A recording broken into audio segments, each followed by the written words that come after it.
Hi there, and welcome back to another tips and tricks video for using Light Rider.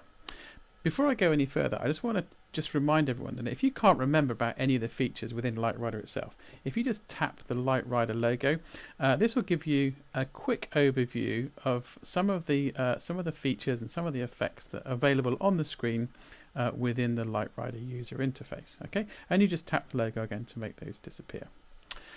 What I want to talk to you today about is the 5 kind of features or effects just below the Light Rider logo.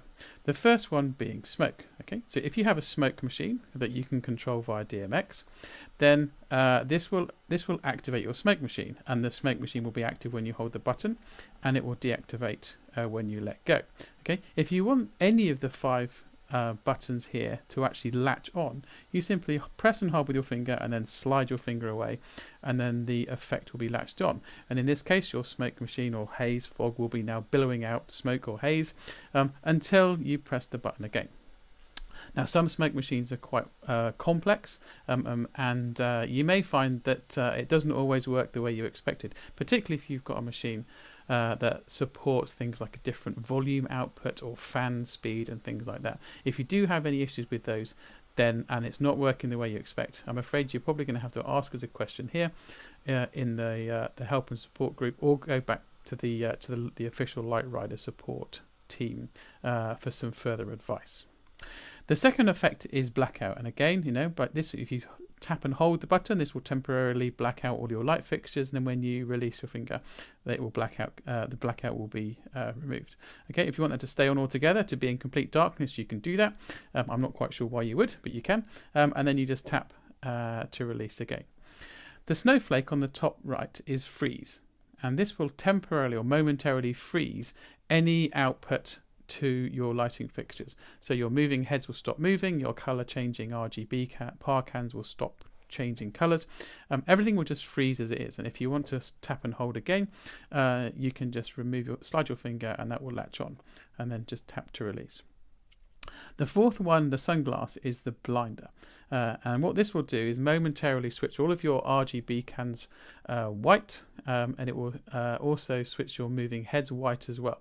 So you'll get a sudden very bright white blinder effect out there on the dance floor. Very cool. It's useful for drops in particularly high energy songs, and it can be a rather subtle but quite an impactful effect. The last one here is the wow. Okay. And what this does, this will slowly start to sparkle individual par cans, eventually speeding up the sparkle until they're strobing. It will also move your moving heads pointing from the ceiling right down to the floor. So it brings together an overall kind of wow effect as part of a build-up or a drop in a song.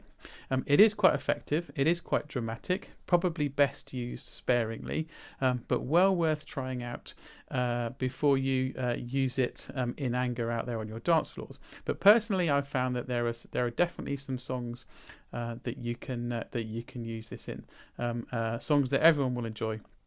And they'll certainly appreciate some wow lighting. But as I said, it's not for everyone, and it's certainly to be used sparingly. But it is overall a rather nice effect when used every once in a while.